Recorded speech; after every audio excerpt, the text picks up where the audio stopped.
ए और बी दो दोस्त थे, दोनों में बड़ी अच्छी दोस्ती थी, बड़ा अच्छा प्यार था, बट दोनों बचपन से ही अनाथ थे। फुटपाथ पे किसी को मिले, उसने पाल पोस के बड़ा किया, जब वो 8-10 साल के हो गए उसकी डेथ हो गई।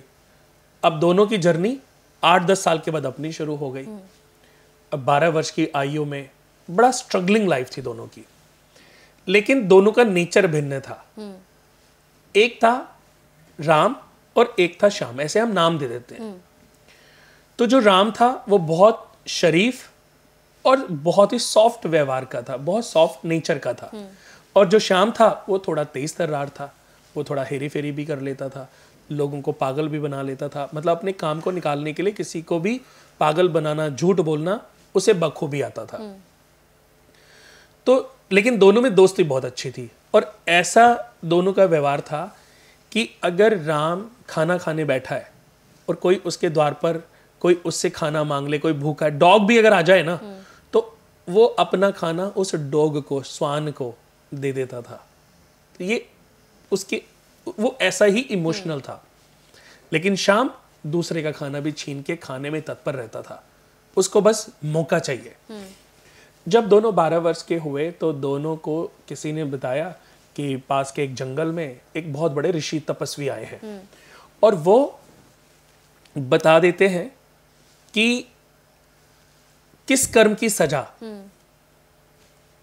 इस जन्म में आप भोग रहे हो, आपके पूर्व जन्म का और इस जन्म का लेखा जोखा वो सब बता देते हैं। तो उन्होंने बातें सुनी तो उन्होंने मन में आया कि चलो यार हम भी पूछने चलते हैं, हमें किस जन्म की कौन सी सजा मिली जिसकी वजह से हम दोनों फुटपाथ पे मिले किसी को, और जिसने हमें पाल पोस के बड़ा करने की कोशिश की उसकी भी डेथ हो गई। तो 8 वर्ष से फिर हम अनाथ हो गए, और स्ट्रगलिंग लाइफ, बेकार, बिल्कुल शरीर पे कपड़े नहीं और ऐसी लाइफ। तो दोनों को एक दूसरे की बात समझ आई और दोनों ने कहा ठीक है चलते हैं। तो जब वो जंगल में जा रहे थे तो अचानक, तो राम थोड़ा सा धीरे धीरे चल रहा था और श्याम थोड़ा आगे चल रहा था तेज तेज। तो अचानक श्याम ने देखा करीबन, अब ये जो फासला है 250-300 मीटर का था। अच्छा।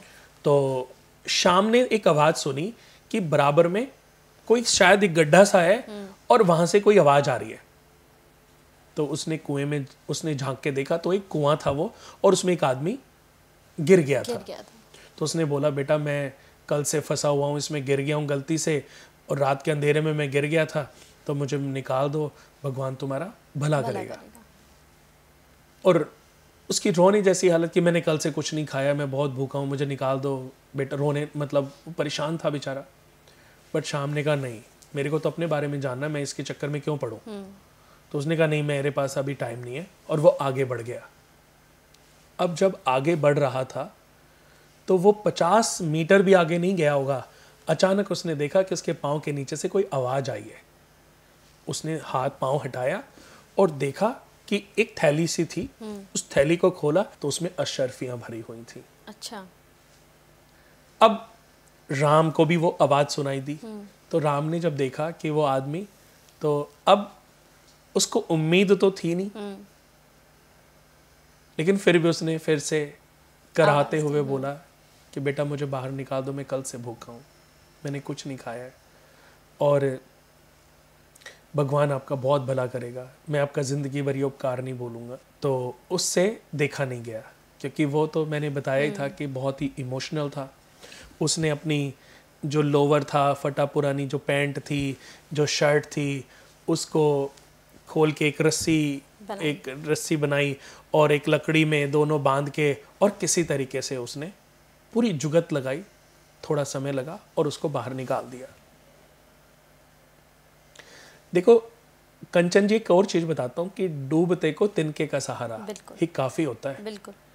उससे उसको उम्मीद बंध जाती है, और उसने मेहनत की, उसकी वो मेहनत रंग लाई और वो बेचारा बाहर आ गया। उसने उसको बड़ी ब्लेसिंग दी, बड़ा आशीर्वाद दिया। अब राम भी उसको छोड़ के आगे बढ़ गया।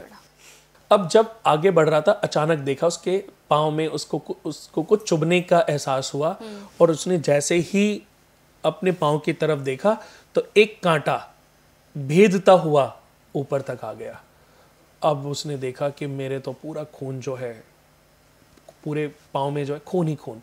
उसने वो कांटा किसी तरीके से बाहर निकाला और वो भी वहाँ पर जाके बैठ गया जहाँ पर पहले से ही शाम बैठा हुआ था। अब वो इंतज़ार करने लगे कि कब ये ऋषि मुनि जो बैठे हुए हैं, तपस्वी जो हैं, उठेंगे और हमें हमारे भविष्य के बारे में बताएंगे। थोड़ी देर बाद उनकी आंखें खुल गई। तब उन्होंने बताया कि तुम दोनों पूर्व जन्म में एक सेना के अधिकारी पद पर थे।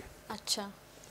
और तुम्हारा दोनों का जो नेचर था वो ऐसा था कि लोगों को मारना, उनको लूट लेना, उनको काटना, उनको तड़पा तड़पा के मारना, यही तुम्हारा रोल था। पिछले जन्म में तुमने कितने बच्चों को अनाथ किया है, कितने बच्चों को अनाथ किया है। अब उनका श्राप, उस पाप को तो तुम्हें भोगना ही था।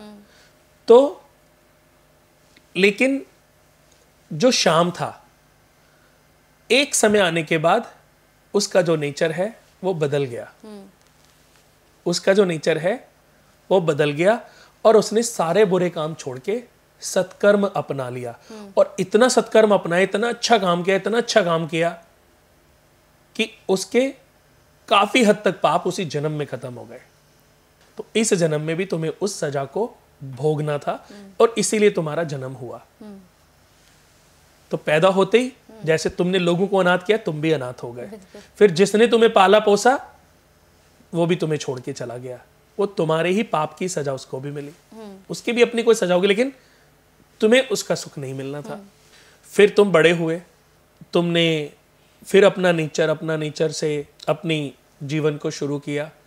लेकिन अब नेचर दोनों का भिन्न हो गया कि राम और श्याम पिछले जन्म के पुण्य कर्मों से जो पाप कर्म किए थे वो तुम्हारे 12 वर्ष तक तुम्हें पाप भोगना था। अब उन्होंने श्याम को समझाया। लेकिन 12 वर्ष की आयु के बाद तुम्हारे पूर्व जन्म के पुण्य कर्मों के आधार पर, जो तुमने बाद में जो पुण्य किए थे उसके आधार पर तुम्हें आज की 12 वर्ष की एज में किसी राज्य का राजकुमार बनना था। इस जन्म के पाप कर्मों ने, तुमने जो इस जन्म में भी पाप कर्म किए, तुम्हारे उस राजमहल को, कहां तो तुम एक राजमहल के राजकुमार राजा बनते, लेकिन इस जन्म के पाप कर्मों की वजह से वो जो राजमहल है ना, वो भी छूट गया। वो एक अशर्फी भरी थैली में बदल गया। यानी कि कहां तो सम्राट और कहां अब एक अशर्फी भरी थैली। ये इस जन्म के कर्मों ने किया है। और जो राम था उसके पाप कर्मों के आधार पर आज के दिन उसकी मृत्यु लिखी हुई थी। उसकी मृत्यु लिखी हुई थी।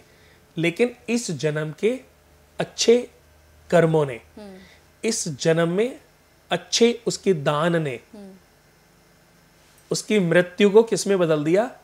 एक कांटे में। यानी कि जब वो कांटा चुभा था ना अभी राम तुम्हें, उस पल तुम्हारी मृत्यु होनी थी। लेकिन तुमने जो इस जन्म में अच्छे कर्म किए हैं ना, तुम्हारी मृत्यु टल गई और सिर्फ एक कांटे में वो कन्वर्ट हो गए। तो ये मनुष्य के अपने प्रारब्ध और कर्माज हैं। और ये दोस्तों कभी किसी का पीछा नहीं छोड़ते। अच्छा और बुरा जो कर रहे हो, भविष्य में उसकी फसल काटनी ही पड़ेगी और कोई तरीका नहीं है।